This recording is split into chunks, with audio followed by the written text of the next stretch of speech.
Speaking with Angelo Persichilli, Corriere Canadiense. Prime Minister, we know that financial institutions have played a big role in the starting of this economic crisis and are playing a big role even in the recovery. They gave too much money to people that didn't deserve at the beginning, and it seems that now there are people that deserve money and there is a kind of a credit crunch. I know that your government, your Minister of Finance and yourself said that we need some international coordination, some rules in order to avoid that what happened up to now will not happen again in the future. I'm wondering if you pushed this issue during the meetings, and if you did, what was the reaction and what was accomplished? Okay. I did push that issue very hard, and let me go through the various things I said on that. I think they're all important. And I think there was a fair degree of agreement around them. First of all, it is important that we fix the financial sector. And that means for those countries that have had to intervene in the financial sector, in particular, have had to intervene to bail out banks and financial institutions, it is critical that that intervention be seen through to its conclusion. That means, what I mean by that is the following. It means that toxic assets have to be removed from the balance sheets, the banks and the financial institutions have to be restored to health, and the system of regulation that led to that problem has to be fixed, the national system of regulation. What we cannot have happen, what concerns me, is that we see governments intervening in some countries, giving a great deal of money to banks and financial institutions.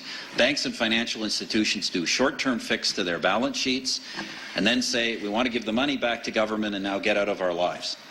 That is the worst of all worlds, because if we don't see the intervention through to its conclusion, the message we will have sent is actually worse than the message we had before. The only thing worse than a situation of unregulated capitalism that led to massive failure would be a system of unregulated capitalism backed by the unlimited desire of the government to intervene at any point in time to bail people out.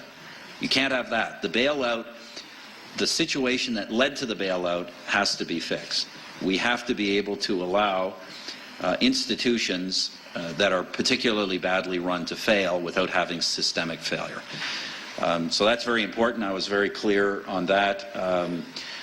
We've also been very clear, as you know, Canada co-chaired the international panel on financial regulation. Our view is that all of these national systems of regulation have to be fixed, but there also has to be international coordination. There has to be an international peer review process for national regulations, so there is transparency. There's peer review and peer assessment. We undergo that in Canada. It's been very useful when we have undergone it, and we think all countries need to be part of that. It does not detract from national sovereignty. Nation states are clearly going to exercise their rights to regulate their financial system. But in a globalized economy, we are going to have to take global responsibilities, and there is going to have to be some semblance of global governance on these questions.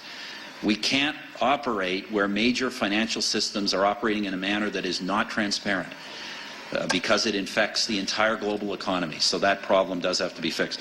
The other thing, if I can add, that has to be fixed around this, and I've said this at previous meetings, is the underlying, I think there was an underlying situation here that led to the massive problems in the financial system.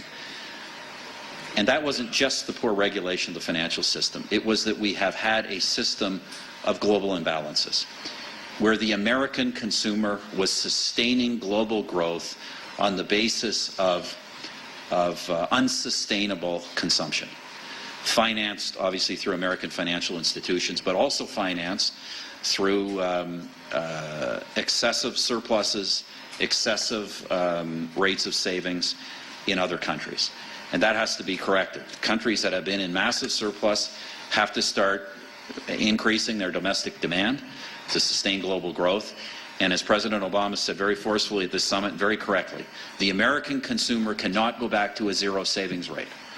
That is not realistic, and it is not useful in the long term to the global economy. So all of us have to put our minds together on fixing those global imbalances, as well as the regulation of the financial sector.